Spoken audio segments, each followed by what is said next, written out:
माननीय सदस्य चंद्रशेखर जी। धन्यवाद सभापति महोदया।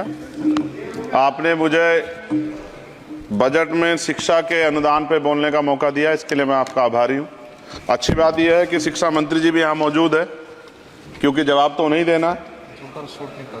महोदया, शिक्षा का बाजारीकरण रोका जाए, सरकारी शिक्षण संस्थानों में विधिवत उच्च शिक्षा की व्यवस्था की जाए, एक क्लास एक सिलेबस होना चाहिए, समान शिक्षा पॉलिसी लागू होनी चाहिए। लेकिन सरकार ने तो एजुकेशन का बजट ही कम कर दिया है। जब पढ़ेगा नहीं भारत तो आगे कैसे बढ़ेगा भारत। SC ST OBC के छात्रों के बजट में कटौती की गई है, उसे बढ़ाया जाए, नए छात्रावास बनाए जाए और छात्र संघ चुनाव जो है राजस्थान और उत्तर प्रदेश के छात्रों की मांग है। मैं यूपी से आता हूँ, छात्र राजनीति से आया, हनुमान बेनीवाल जी छात्र राजनीति से आए हैं। हमारी ये मांग है कि छात्र संघ चुनाव बहाल कराए जाएं, जिससे कि गरीब किसान का बेटा भी नेता बन पाए, अपने हकों के लिए लड़ पाए। SC ST के उच्च शिक्षा के लिए विदेशों में पढ़ने की व्यवस्था कराई जाए, जिसका अभी आंकड़ा बहुत कम है। साथ साथ मेरे लोकसभा क्षेत्र नैटौर में और नजीबाबाद में गवर्नमेंट डिग्री कॉलेज बनाया जाए, सहारनपुर में डिग्री कॉलेज बनाया, भागोवाला में कन्या इंटर कॉलेज बनाया जाए, उसकी जरूरत है। नगीना लोकसभा क्षेत्र के में नए कॉलेजों विश्वविद्यालयों की स्थापना की जाए, साथ ही IIT और IIM की स्थापना की जाए। IIM में आरक्षण की व्यवस्था लागू करा जाए। हमारे साथी कह रहे थे करवानी चाहिए इनको, इनकी इच्छा है और होनी भी चाहिए। छात्रों को पोषण या विटामिन सप्लीमेंट भी दिया जाए और स्कूल कॉलेजों विश्वविद्यालयों में SC ST OBC के रिक्त पदों को भरा जाए। जब टीचर होंगे तभी तो पढ़ाएंगे, टीचर कम है और बच्चे ज्यादा हैं। साथ साथ SC ST के छात्रों को विशेष शिक्षा सुविधा की भी दी जानी चाहिए। क्षेत्र में स्किल डेवलपमेंट सेंटर खोले जाएं, कॉलेजों और IIT में जातिगत आधार पर होने वाले भेदभाव को समाप्त किया जाए। बहुत बच्चों की जान चली गई, सब ब्रिलियंट थे, लेकिन इस पर कोई काम नहीं हो रहा। हमारे क्षेत्र में नवोदय विद्यालय स्कूल, केंद्रीय विश्वविद्यालय, नेशनल बाल भवन, मिलिट्री स्कूल और सैनिक स्कूल की स्थापना हमारे क्षेत्र में, ग्रामीण क्षेत्र है वो, हमारे क्षेत्र में टीचर ट्रेनिंग सेंटर खोले जाएं, जिससे शिक्षकों की कमी दूर और बेरोजगारी भी घटेगी। अत्याधुनिक एवं सुरक्षात्मक बालिकाओं एवं महिलाओं के लिए हॉस्टल उपलब्ध कराए जाएं। IIT जैसे शिक्षण संस्थानों में SC ST OBC अल्पसंख्यक छात्रों के लिए पढ़ाई पीछे विशेष सुविधा प्रदान की है, जैसे उच्च शिक्षा जो है वो ले पाएं। कक्षा 1 से 12 तक के छात्रों के नया पाठ्यक्रम शुरू किया जाए, जिसमें संविधान की प्रस्तावना को उल्लेखित मूल अधिकारों की शिक्षा दी जाए। देश में लोग जानते ही नहीं कि उनके अधिकार क्या और कर्तव्य क्या, क्योंकि संविधान पढ़ाया नहीं जाता। स्कूल में जाति सांप्रदायिकता और छुआछूत समाप्त करने के लिए विभिन्न गतिविधियों के माध्यम से शिक्षा दी जाए और खेलों को बढ़ावा दिया जाए, क्योंकि ग्रामीण क्षेत्रों में ग्राउंड ही नहीं है, स्कूल में स्पोर्ट टीचर ही नहीं होता है, तो उनका शारीरिक विकास होगा। मिड डे मील में भोजन गुणवत्ता में सुधार किया जाए, क्योंकि दूषित मिड डे मील खाने से बच्चे बीमार हो रहे हैं, अक्सर अखबार में खबरें आती हैं।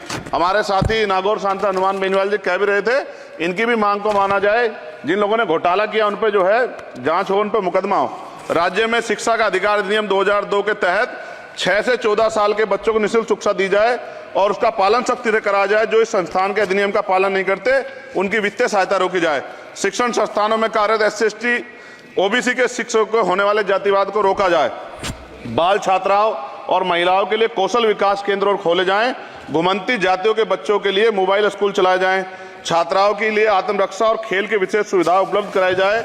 और महोदया, SPQEM योजना को पुनः आरंभ किया जाए।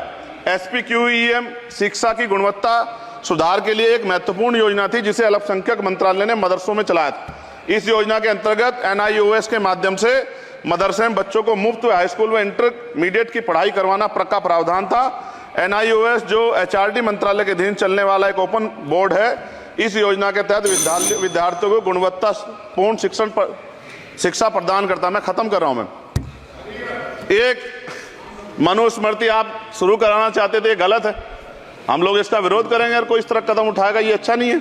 साथ साथ मौलाना जौहर यूनिवर्सिटी थी महोदया रामपुर में, आप शिक्षा की बात करते, जो शिक्षा को बढ़ावा दिया आजम साहब, आप देखिए राजनीतिक कारणों से जेलें बंद कर दी हैं और किस तरह का उनके साथ में अत्याचार हो रहा है। मैं मांग करता हूं राजनीतिक कारण छोड़ के उस यूनिवर्सिटी को बंद करने का लक्ष्य सरकार का, ये गलत है, इस तरह से आप नहीं रोक सकते हैं। साथ साथ बीएड के बच्चे जो हैं उनका भविष्य खराब हो गया, करोड़ों में उनकी संख्या है, क्योंकि एक नया आदेश वो करके प्राइमरी स्कूल में नहीं भर्ती हो सकते। बीटीसी और बीएड के बच्चे परेशान हैं, इसलिए मैं आपसे आग्रह करूंगा इस पर ध्यान दे। और एक आग्रह मैडम मेरा आपसे बहुत इंपॉर्टेंट ये है कि सभी नेताओं के, सभी कर्मचारियों के और जितने भी सरकारी लाभ लेते हैं सबके बच्चों को सरकारी स्कूल में पढ़ाया जाए और समान शिक्षा पॉलिसी लागू, जिससे कि सरकारी स्कूलों में सुविधाएं आए। सरकारी स्कूल में सुविधाएं एक बड़ा भाग पड़ता है सरकारी स्कूलों में, प्राइवेट में नहीं घुस सकते हम लोग। बाबा साहब अम्बेडकर को मैं याद करता हूं आज, महाराज ज्योतिबा फूले और मां सावित्रीबाई फूले को याद करता हूं मैं आज, जिन्होंने, मैं खत्म कर रहा हूं, जिन्होंने पहला स्कूल खोला। और फिर मैं आपसे कह रहा हूं, संत गाडगे जी महाराज ने कहा कि एक रोटी कम खाओ लेकिन अपने बच्चों को पढ़ाओ। और बाबा साहब ने कहा खत्म करते हुए कि जो शिक्षा श्रेणी का दूध है जो पिएगा दाड़ेगा। शिक्षक वैसे हम लोग बोल रहे हैं, तो इसके साथ खेलना हो, इसका बाजारीकरण रोका जाए और सबको पढ़ने का मौका मिले, इसका ध्यान सरकार रखे। बहुत बहुत धन्यवाद। और शिक्षा मंत्री जी बैठे हैं, आपसे आग्रह है ग्रामीण क्षेत्रों के बच्चों पर ध्यान दीजिए सर। हम लोग बहुत उम्मीद करके बैठे हैं सरकार से, और नहीं करेंगे तो फिर अब विरोध करना पड़ेगा, वो ठीक नहीं है। इससे पहले आप काम करो।